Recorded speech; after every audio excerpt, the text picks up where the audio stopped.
It was an explosive combination of comic book action and edgy adult satire.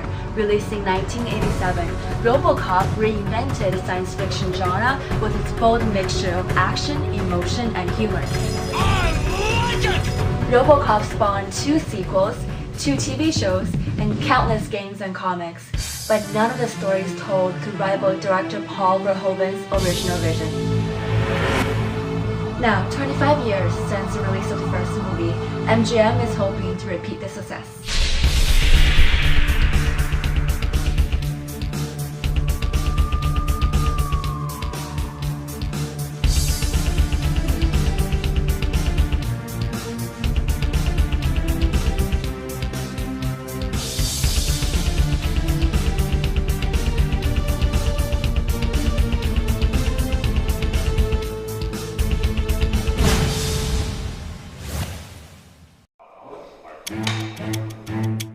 On September the 24th, 2012, shooting finally began on the much-anticipated RoboCop remake, almost 7 years after it was first announced by Sony Pictures way back in 2005. But a new movie has been rumored even farther back than that, when in 2002, Paul Verhoeven showed interest in revisiting the character. In June 2008, MGM displayed a poster at the Licensing International Expo announcing an intended 2010 release date of the film. Shortly after that, it was announced that Requiem for a Dream director Darren Aronofsky would take the helm. However, MGM was not in a good place, with the studio in dire financial trouble. $4 billion worth of financial trouble. Things slowed to a halt once again. RoboCop wasn't the only victim of MGM's money woes. Other casualties included the 23rd James Bond movie Skyfall and The Hobbit, the latter eventually being abandoned by Guillermo del Toro altogether after constant delays.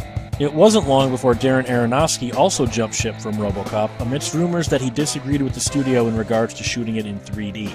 As he adamantly stated in interviews, however, this was not the reason. And rumor has it that you're going to be directing RoboCop. Any truth to that? I'm working on it. We're trying to get a screenplay. And who knows? Once we got to get a screenplay, then we got to find some money to make it.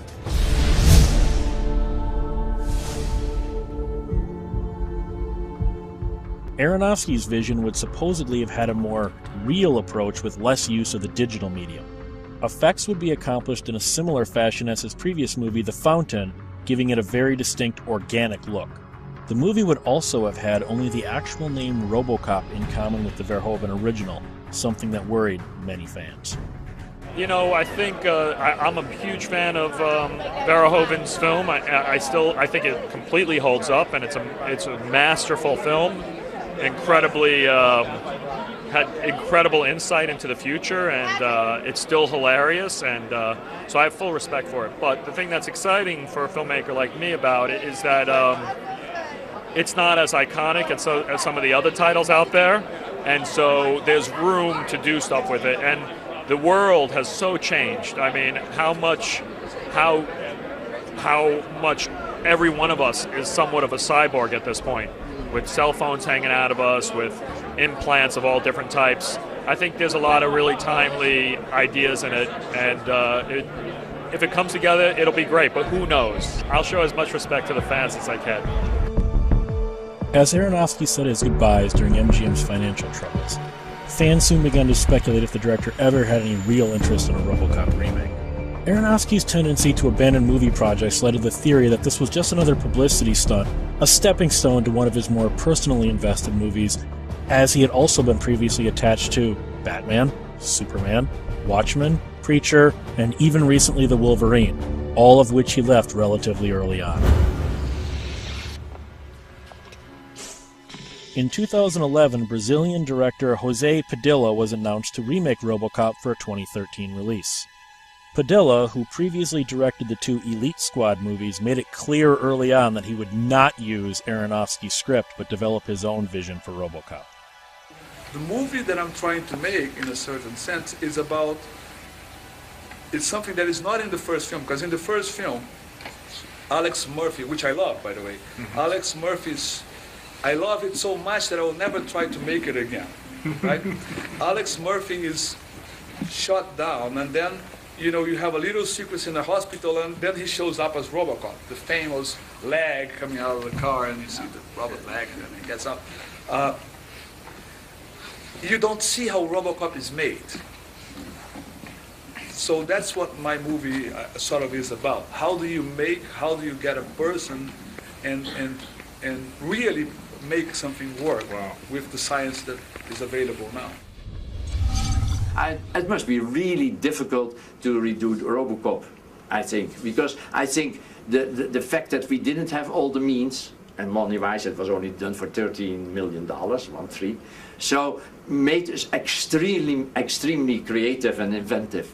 And I think that is really what you feel in the movie. It's like going where people have not been going, and how you would do that now, then you would go into all the digital world, and I'm not so sure that that would improve the soul of the movie, you know? RoboCop was not the first Verhoeven movie to get the remake treatment. Total Recall, what many consider the spiritual sequel to RoboCop, was released in 1990 and remade in 2012.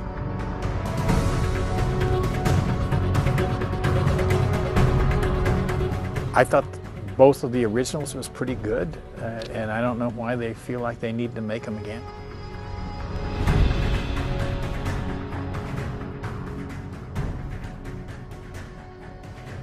But what about Paul Verhoeven's interest in making a sequel all the way back in 2002?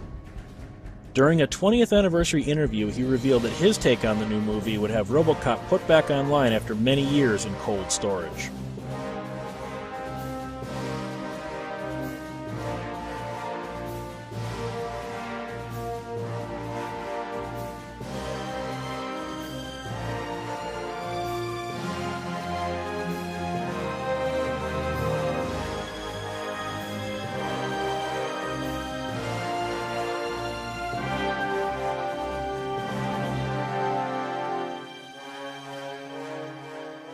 Even Peter Weller admitted he'd be interested in donning the metal armor yet again.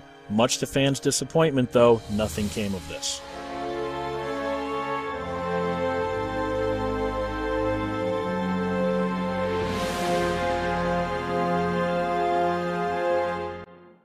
When we return, a new actor faces the challenges of the robo-suit. Yeah, I was, walking around like a little mini RoboCop when I was a kid, and so I've been practicing my movement for a long time. Next on RoboCop Redux.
Would you like to know more?